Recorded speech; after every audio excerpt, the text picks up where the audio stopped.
Hi, I'm Saida Garrett, co-writer of Michael Jackson's Man in the Mirror, and you're listening to Rainbow Country with Mr. Mark Tara.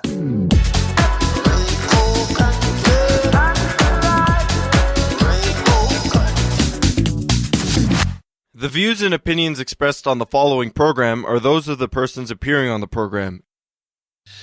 Today on Rainbow Country, LGBTQ therapy space.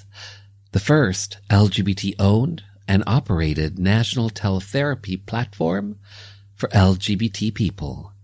Founder and CEO Jake Myers fills us in on all things LGBTQ therapy space.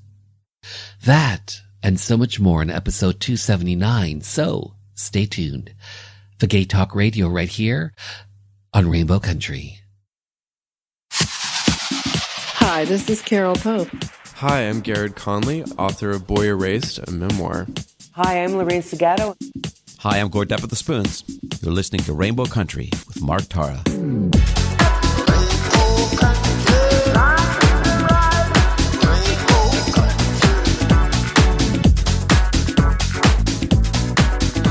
Well, hello and welcome to a brand new journey through Rainbow Country. As I like to call it, a little gay radio show working to give voice to the LGBT community and beyond. And as always, I am your tour guide through Rainbow Country. I'm producer and host, Mark Tara.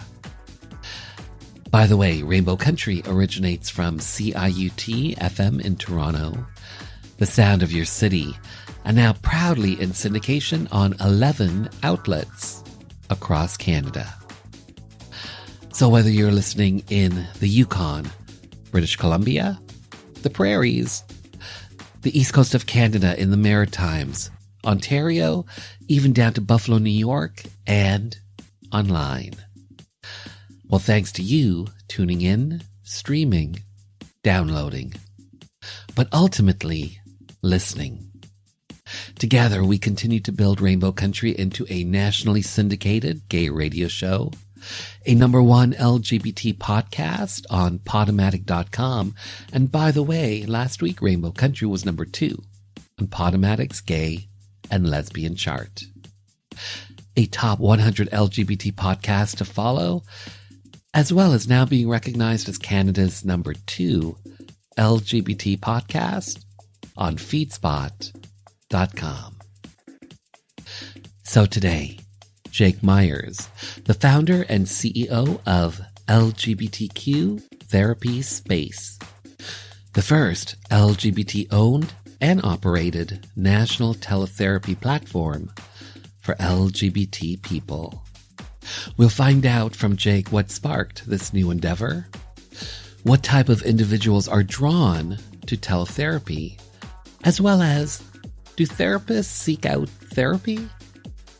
Plus, as always, music from LGBT artists, independent artists, voices that we've come to know and love in classic disco, classic 80s, classic house, and on this episode I'm featuring a 3-song 80s set, a 3-song Canadian disco set, plus queer rock duo, partner, and more.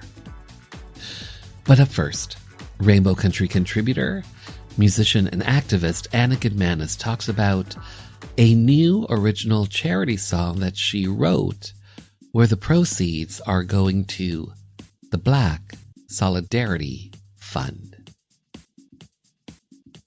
As some of you may remember, one of my early segments for Rainbow Country spoke about the need for white folks to keep fighting against anti-Black racism wherever and whenever we find it. I followed my own advice pretty well. 4 days after writing that segment, I wrote a song about Breonna Taylor. As a lifetime feminist and anti-racist activist, and as someone who comes from a medical family that has branched out across North America, my sadness and anger over what happened to Breonna was immense. I just could not understand why an award-winning EMT who loved being at the hospital was taken from us, especially during a pandemic. The world needed her joy, care, and love, and now she was gone so brutally and carelessly.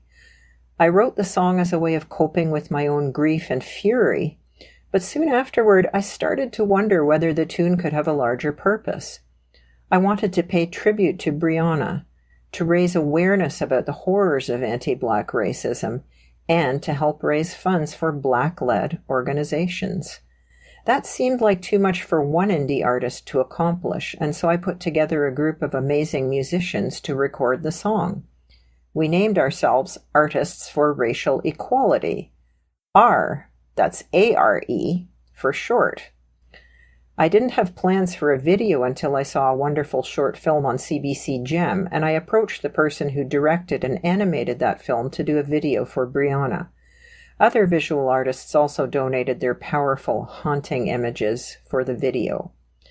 Brianna the Song has now been sent to radio stations across North America, and the video is being submitted to film festivals globally. At the end of the video, we ask folks who were moved to donate to the Black Solidarity Fund at Canada Helps. As for MP3s, we are selling them only through the R webpage, annagutmanis.com/artists for racial equality. We want to donate all of the proceeds to the fund without any middlemen distributors taking a cut. Donations to the Black Solidarity Fund help charities that focus on the advancement of Black Canadians through social services, mental health supports, arts and culture, and more. So I ask, if you are moved by our song Brianna and by what we are trying to accomplish, please buy an MP3. This is the musical gift that keeps on giving. It has been a huge privilege for me to have you tune into Rainbow Country for the past year and a half and listen to my monthly segments. Another phase of my musical and activist life is beginning with R, and I invite you along on the journey of honoring Breonna Taylor and fighting against white supremacy.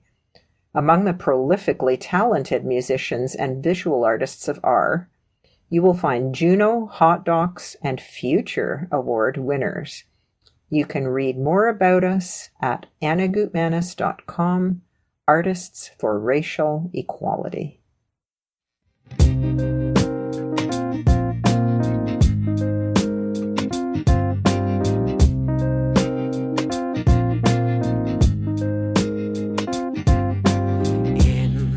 a world that didn't see you as you are, you decided to become a shining star, such a healer and a gentle friend, a helper to the very end.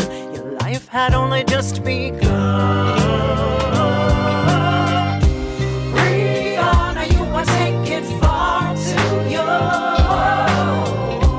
Brianna, them songs you had not sung. Brianna, you know it's a crying shame, but I'm never gonna stop saying your name.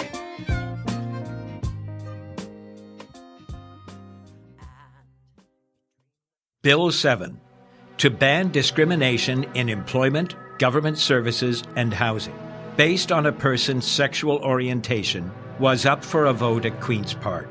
Most NDP and Liberal MPPs supported the bill, but without some progressive Conservative legislators backing, a divisive split could rack the province. 4 PCs decided to break party ranks to vote with their conscience and support Bill 7. Cabinet Minister and MPP Dennis Timbrell did it to show solidarity for his beloved brother, the well-known drag queen Rusty Ryan. And for me, a gay politician who was not yet out, I had to take a stand. We were known as the Gang of Four. I'm former Cabinet Minister and MPP Phil Gillies. The date, December 2nd, 1986, when LGBT rights came to Ontario.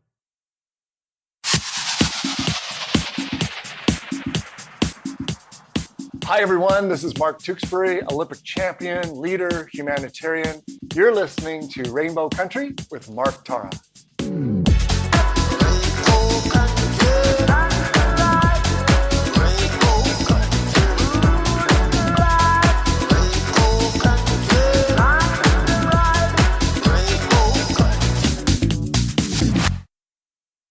Up next, LGBTQ Therapy Space. Jake Myers, hi, how are you? Hi, thanks for having me.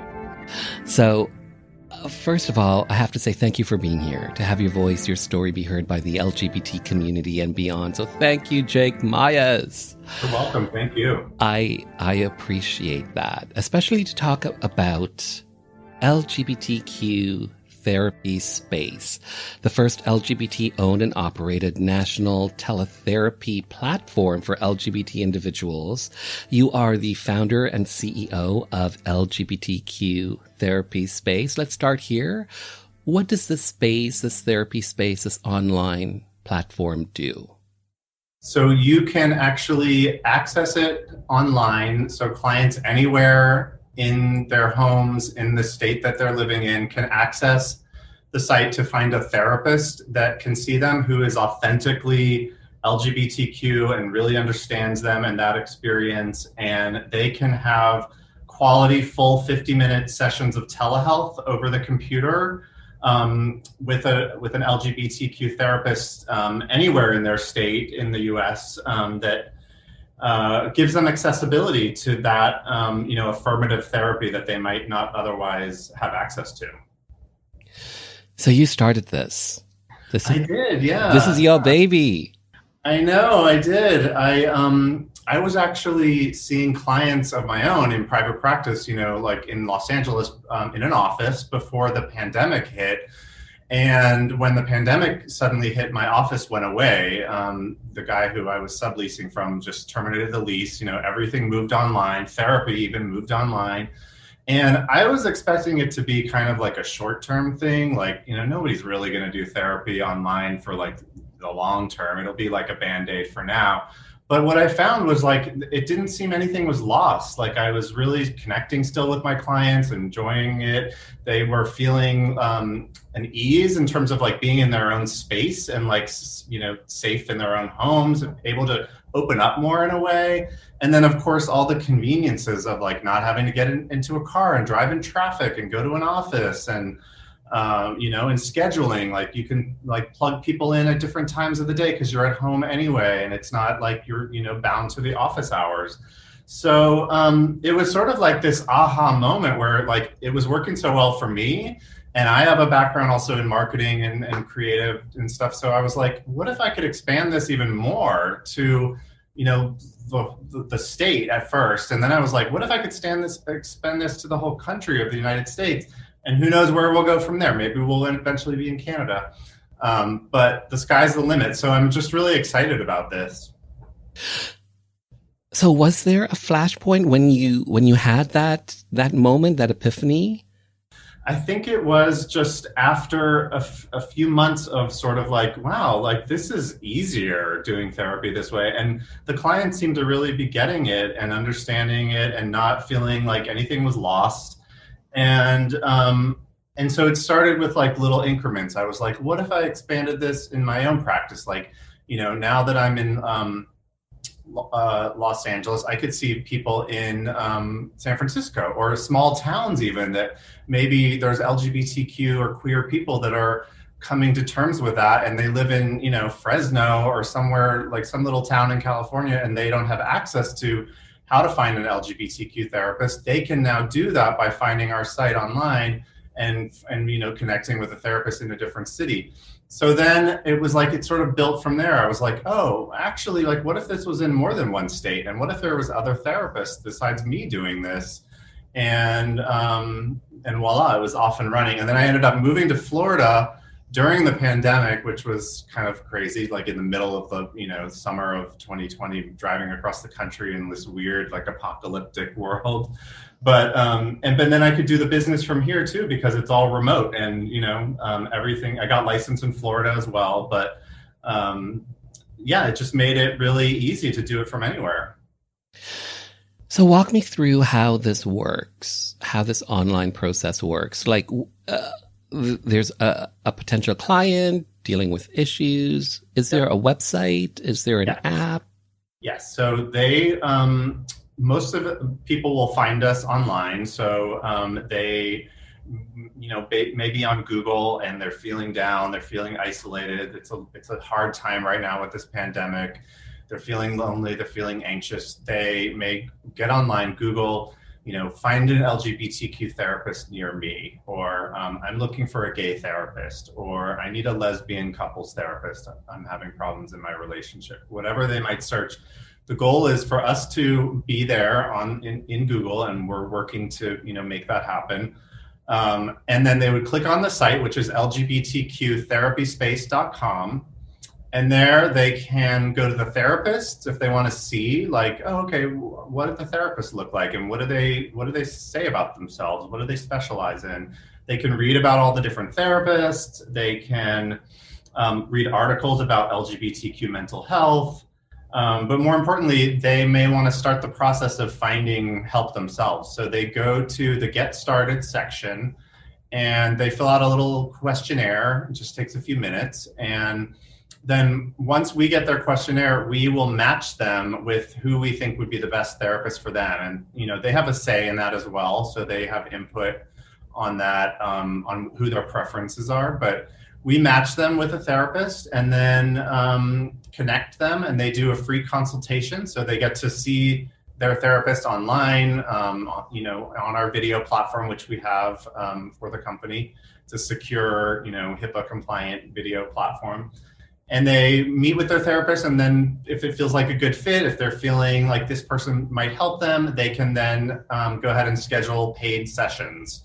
So then they schedule actual paid sessions in the video platform. And one thing that differentiates us, I think, is that, there's a lot of sites out there that are offering kind of online versions of mental health, but we are doing just full regular 50-minute quality sessions of psychotherapy, not, some of these companies are doing texting with your therapist or short little check-ins and questions and answers, and it feels a little impersonal to me. So we're just offering quality 50-minute sessions with an authentic, LGBTQ therapist, and they just have to be in the same state as their therapist is in the US, and they're off and running.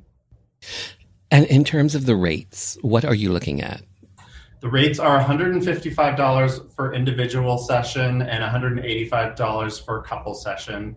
If they have any insurance out-of-network benefits for psychotherapy, they can certainly pay up front, but then submit a claim with a super bill and try to get some reimbursement of their fees.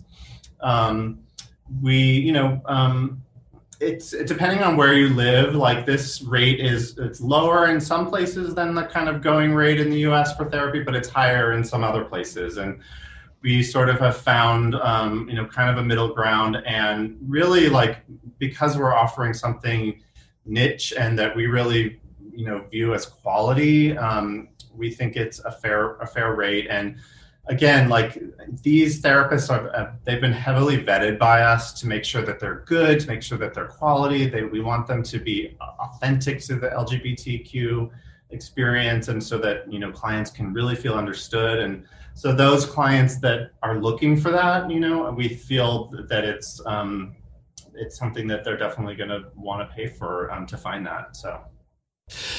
So LGBTQ Therapy Space connects clients with therapists that are licensed in California, in Colorado, Florida, Maryland, New Jersey, New York, Pennsylvania, Texas.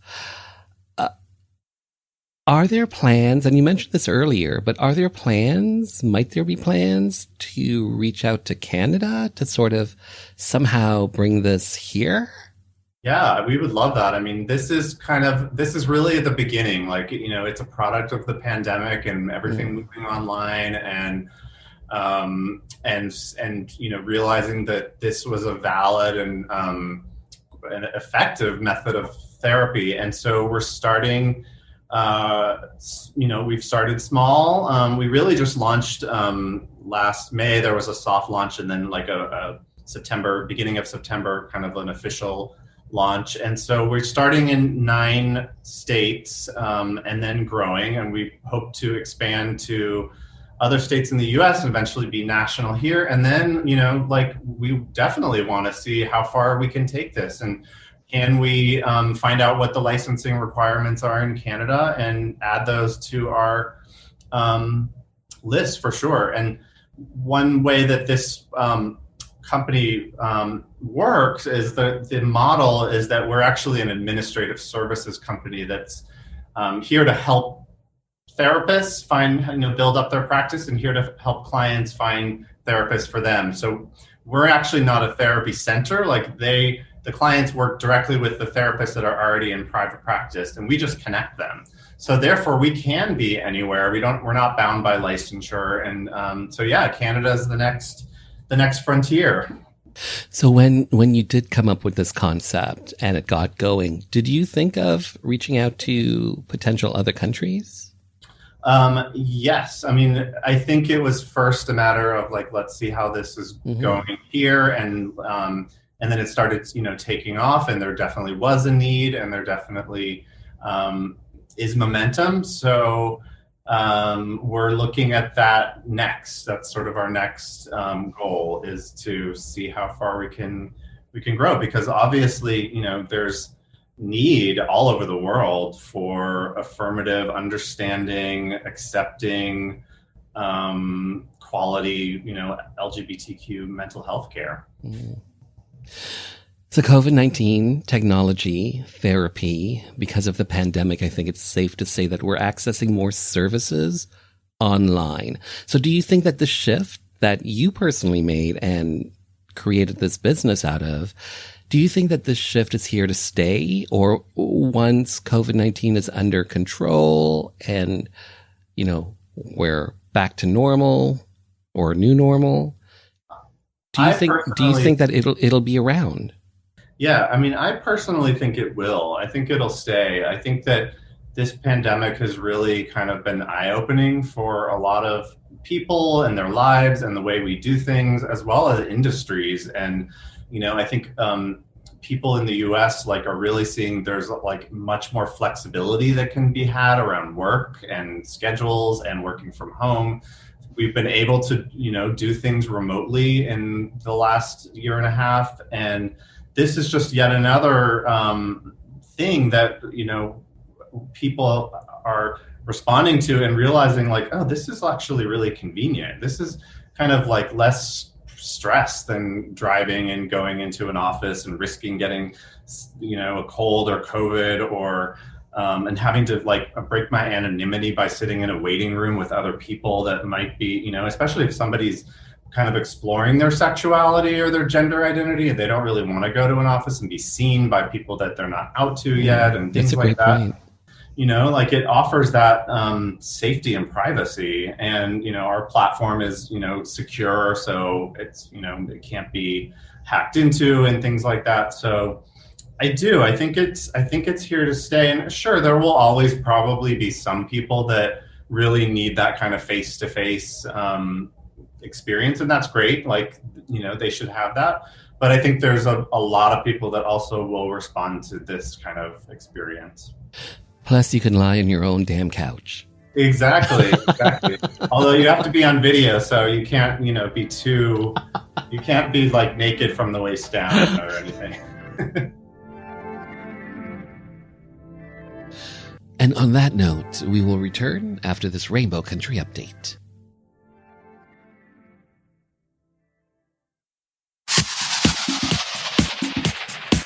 I'm Brian Bradley, author of Outrageous Misfits, female impersonator Craig Russell and his wife, Lori Russellidi. You are listening to Rainbow Country with Mark Terra.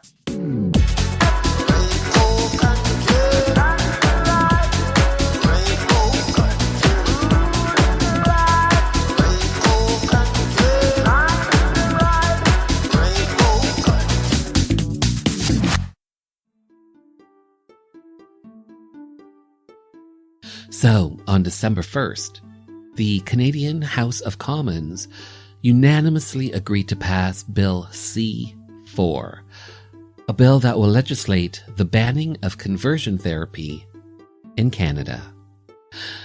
And here is how it played out on the floor of the House of Commons. Mr. Speaker, I'm asking for unanimous consent to adopt the following motion, that notwithstanding any standing order or usual practices of the House, Bill C-4, an act to amend the Criminal Code, conversion therapy, be deemed to have been read a second time and referred to a committee of the whole, deemed considered in committee of the whole, deemed reported without amendment, deemed concurred in at the report stage, and deemed read a third time and passed.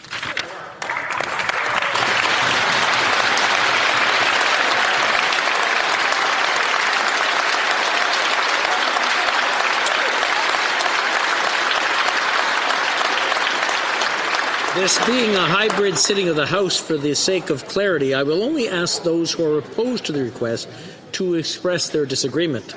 Accordingly, all those opposed to the honourable member moving the motion will please say nay. Agreed.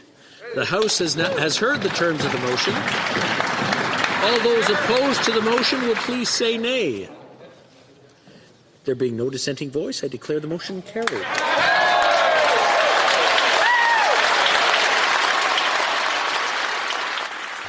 By the way, the passage of Bill C-4 marks the first bill to pass the House of Commons in the 44th Parliament. Hi, my name is Joanne Vanicola, and I'm an actor and a writer, and I was first on Rainbow Country with Mark Tara on discussing the massacre at Pulse Club in Orlando. I realized how important it was for our community to have a radio station, specifically for our issues, to talk about people in the LGBTQ community and to provide an outlet for our stories, to discuss our politics, culture, and give voice to the issues that matter to us.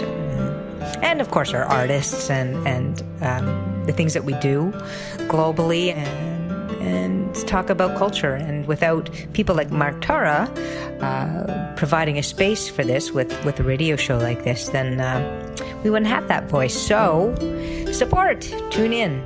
Thank you.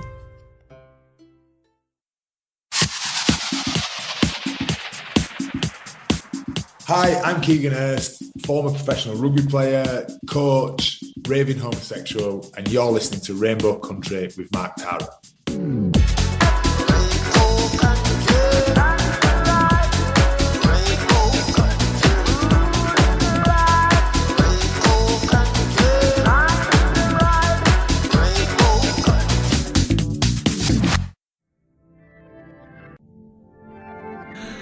So I believe this is an American stat, but approximately 56% of LGBT people have experienced discrimination while seeking health and medical treatment. Does that surprise you? It does. It's kind of a shocking statistic. I think it's done by the National LGBT Task Force here, who put this study together. And the fact that over half of LGBTQ people have experienced some sort of discrimination when going to a doctor's office or a therapist is unacceptable. And it's so needed for our community too, because actually LGBTQ people are more than 2 times as likely as heterosexual people to have a mental disorder in their lifetime, and you can probably chalk that up to homophobia. You can chalk that up to the trauma of, having that stigma growing up and different things, people not being accepted by families, etc.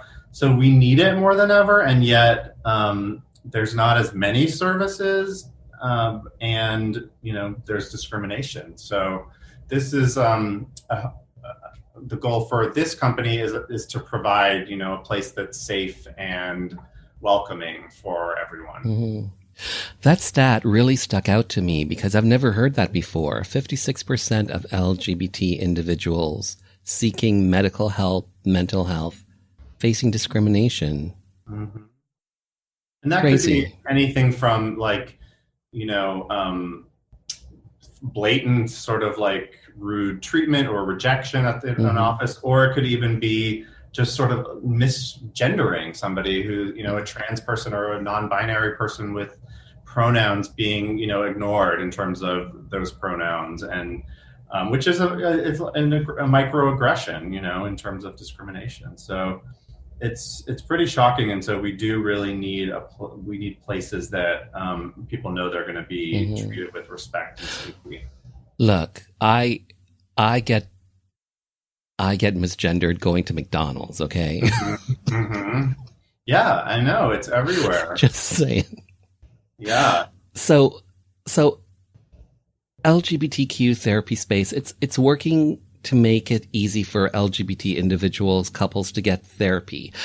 This is online. Do you see younger people gravitating more to this? Is it older people, more tech savvy people? Are you seeing that in regards to who is accessing your service? Yeah, actually, it's funny you asked that because we were just looking at the numbers today for ages that are of our clients. And surprisingly, I thought it would be, because of the price point, I thought it would be more of an older set, but not too old where they don't understand the technology of using a video platform. But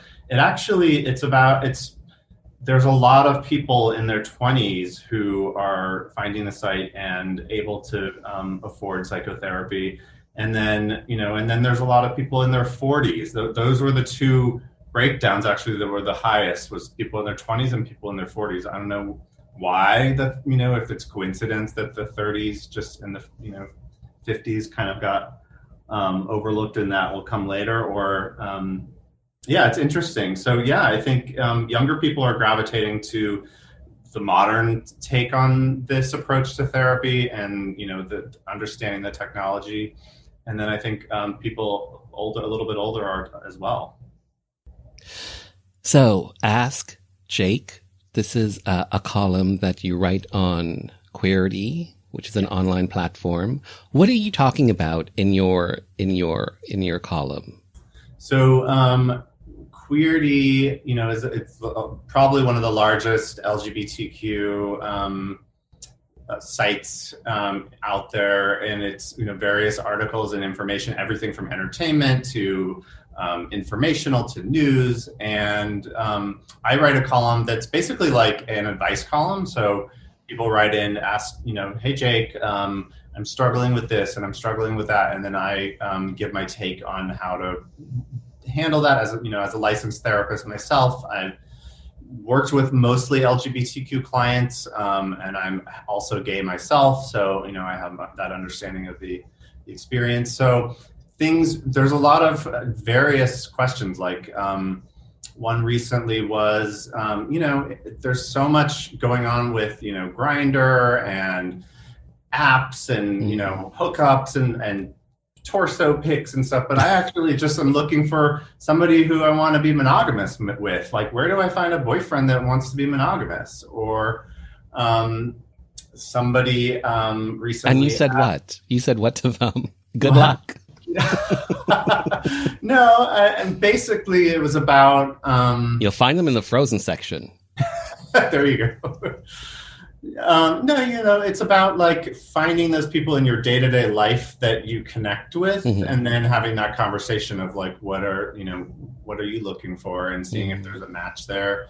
And there are groups and stuff that you can put yourself out there too on dating sites, maybe not so much hookup sites. That's probably a little bit harder to find, but dating sites you can put that you're looking for that. Join various local groups or sports leagues or other things, ways to just meet people, and and like staying true to yourself is, I think, important, because if you're not doing that and you really don't want to, like, you're not going to be happy with that. So with your column, Ask Jake, has anything stuck out to you that has maybe stumped you, that maybe like that is really good, or just like baffled you? Let me look. I'm taking a look at some of the headlines. So recently somebody asked about, is it wrong that they're hooking up with somebody half their age and now he wants them to be his daddy? That didn't surprise me too much, because there's a lot of that out there, and there's nothing wrong with that.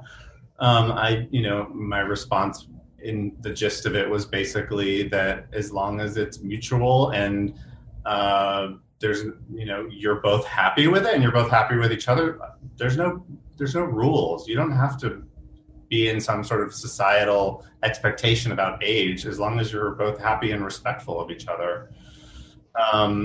There was an interesting one, a couple interesting ones. Like one recently was, I'm into a black guy who's younger, and I'm white, and people around us think that I'm fetishizing him. Like, oh, I want, this black lover to have his way with me. And is that right? Do I have a fetish? And again, I think my response is no, if it's working for both of you. It doesn't matter. If you're both attracted and you're both respectful of each other and enjoying each other, then what does it matter what anyone else thinks?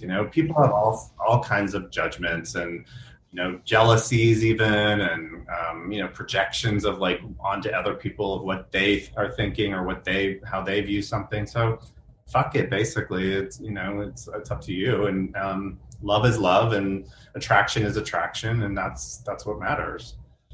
There was also one, the headline's kind of funny. It actually got one of like the highest traffic articles on there. It says, I don't know if I'm a bottom and I'm embarrassed. So basically this kind of younger guy was just figuring out his preferences, and it was like he felt pressure to identify, because especially like on apps and Grindr and stuff, right. It's a lot of like, are you bottom, top, or versatile? Like, how are you going to fit into what I'm looking for? And but I guess that's a valid thing, especially when you're younger and you're now coming out and you're experiencing all these different things. You don't know where you lie, really. Exactly. With your ass up or your ass down. Yeah, literally where you lie. It's true. I mean, and it takes exploration and it takes figuring that out. And you shouldn't push yourself to figure that out or label yourself prematurely. You can say you don't know. You can say, if you're with somebody and you don't know what's feeling right, you can slow down. You can see as you go along what feels good for you or what feels right for you. You don't need to, perform in any way, one way or the other. You can take it slow and really pay attention to that. Take your time and find partners that support you in your discovery of that rather than pressure you one way or another. So you are a licensed marriage and family therapist. How did you get into this line in this profession? How did you become a therapist? Like, were you always empathic? Did you always want to help people growing up? I really, I kind of had my own journey of being, we were talking about exploration. I was doing what I thought people wanted me to do, and I was working in sales, and I was, working for various magazines, and then I was working in the entertainment industry in LA in marketing, and I just wasn't feeling satisfied. I wasn't feeling like my soul was being nourished, and it was sort of like this, vacant kind of feeling, and I was spending all these hours, at this job.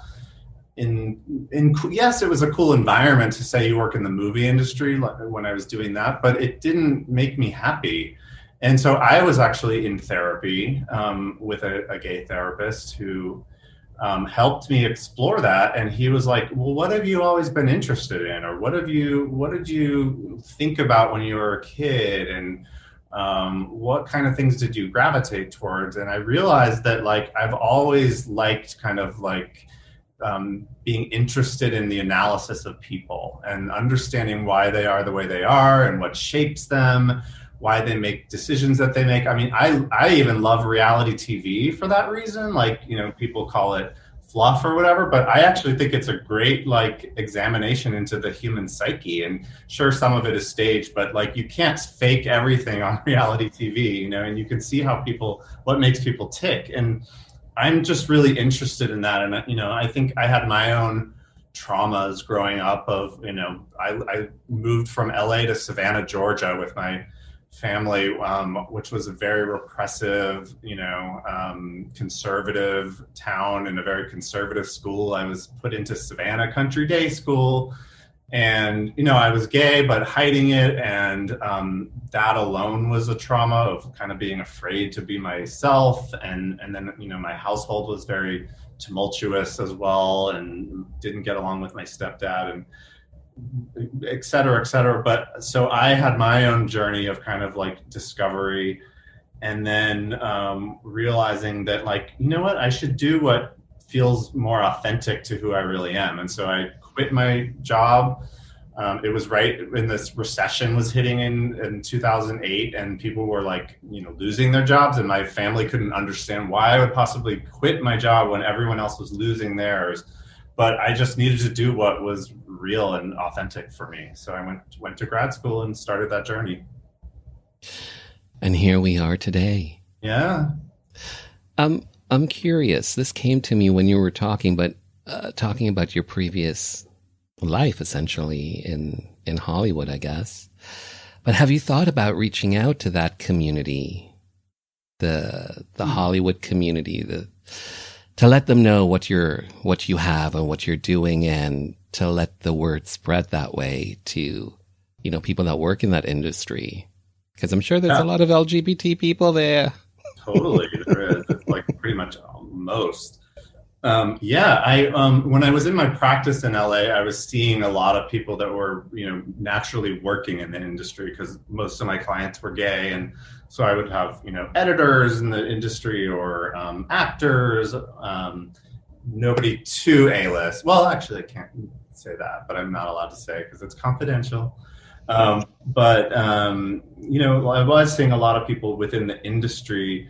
And so that's actually an interesting idea, to kind of like go back to some of those contacts and let them know about what I'm doing here. I think that would be a good idea.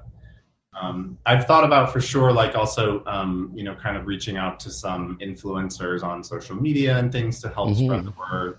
So that's an option as well. So you are a gay person, you're a gay man. When did that start? When did you start recognizing that for yourself? I was really, really young. I remember having feelings like, very young. I don't know. I can't remember if that's, 5 or 6 or whatever, but I was always like, I always felt different, and I found it hard to fit in with people, especially the other boys. And then as I got a little older in like elementary school, I would kind of like obsess over like other boys in the elementary school. Like I was like in the 2nd or 3rd grade, and I was like infatuated by this 5th grader who had like this like wavy, like amazing hair, and I wanted my hair to be like his. And I just was like, I wasn't really interested in the girls except for as friends, and wanted to obsessed about the boys. And then, when I moved to Savannah, it was very repressive. And so I kept that part secret for a long time. And then as I went into college in Boston, I went to Boston College, I started having an affair kind of with a roommate of mine. And I was in a straight relationship with a girl, and I was having an affair with her best friend, who was a guy, who was a roommate of mine also. So it became a lot of drama, and it was exciting, but it was scary and stressful. But eventually I came out, and Mike and I were together, and I broke up with my girlfriend. So that started my journey of coming out. Random question. What's your favorite reality show? I would have to say it's The Real Housewives of Beverly Hills. It's especially good this season. Okay. There's a lot of good drama going on. So I love my shows on Bravo. I love... Do you like Below Deck? I don't watch that one. I watch Vanderpump Rules. I watch a lot of the house. I watch OC, Beverly Hills, New York, New Jersey, and Salt Lake City. And then, I like some of the old classics like Jersey Shore. I still watch that. Mm-hmm. RuPaul's Drag Race, of course, is like, a staple. And I saw that the Canada's version is coming out again soon, so that'll be exciting. Yeah, season 2, actually. Yeah. Mm-hmm. So what is it about the Beverly Hills, the Housewives of Beverly Hills, or Housewives, period, that series? What is it about that gets your attention? Kind of like what I was saying earlier, it's really like it shows how people work and how they interact with each other and how certain things have shaped them when they talk about their past. And you can see like Erica Jane, like she had a harsh upbringing with her mother, and that translates now into her putting up a wall and kind of icing people out. And it's not her fault that she's doing that. She's not meaning to do that. It's her way of protecting herself. So it's all very psychological to me if you look at it through that lens of like, why are people the way they are? Why do they treat people the way they treat people? And then sometimes, they put these people together that are just hot buttons of emotion, basically, and they all trigger each other, and then you see it all unfold, and it's exciting, and and I'm sure it's stressful for them, but we get to enjoy it. So So you are a therapist. I'm interested to know, does the therapist seek out therapy? Yes, for sure. I think if they don't, that's actually a red flag. Because no matter who you are and how much education you've had and how much training you've had as a therapist, you have your own stuff, and we all have our own stuff. It's not shameful. It's not anything to be embarrassed about. It's just the reality of life. And we need to work through that as therapists and process through that in order to not let it bleed out onto our clients. Because it will slip in if you haven't worked through your own stuff. Like, for example, if you're easily triggered by something and then you don't work through that separately, and then a client brings that in, you're going to be triggered by them and react to them. Or, if you tend to be like a people pleaser, and you don't work through that, then you'll want to people please with all your clients instead of telling them the truth or what they need to hear. So you really need to kind of do your own work to have a fresh, kind of clean slate with your clients. So your clients come to see you because of your expertise. I'm interested to know, for you, what do you think you have learned from your clients over time? I think that probably one of the biggest things I've learned is how, especially as LGBTQ people, how hard we are on ourselves, and how that is actually kind of the biggest issue for many people. Like, there's always issues in life, problems that come up and things to figure out and difficulties, but we can't control some of those. But what you can control is how hard you are on yourself, and if you're beating yourself up, or if you're not being gentle with yourself. And so I think that my clients have taught me that once they kind of take a look at that, things start to get better. Because, if life is already hard enough and there's anxieties and fears and sadness and all of that, like, why add to it by then being hard on yourself and blaming yourself or beating yourself up or feeling down because of something you said or did? Like, it's just so much extra unnecessary turmoil. Well, Jake Myers, I have to say thank you so much for your time. Well said, well done, especially when it comes to LGBTQ therapy space. Thanks for being on the show. Thank you so much. It's been really fun talking with you, and I hope people will definitely check out the site. We're excited to be the first LGBTQ owned and operated national teletherapy platform for authentic LGBTQ therapy. So I'm really excited, and thank you for helping me get the word out there. To find out more about this teletherapy service, check out the website LGBTQ therapyspace.com. And to find out more about Jake Myers and his queer advice column, Ask Jake, just head over to queerity.com and search Ask Jake.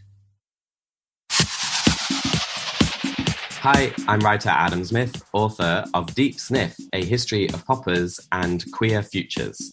You're listening to Rainbow Country with Mark Tara.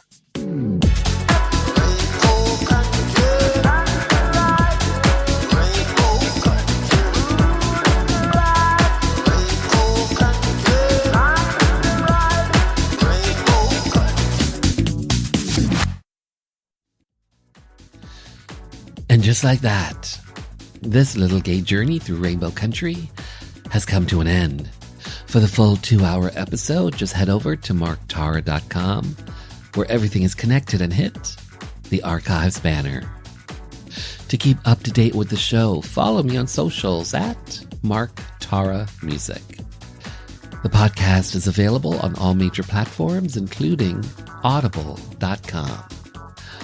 And finally, I want to take this time to thank you for taking your time to be with me. Remember, stay well and stay safe.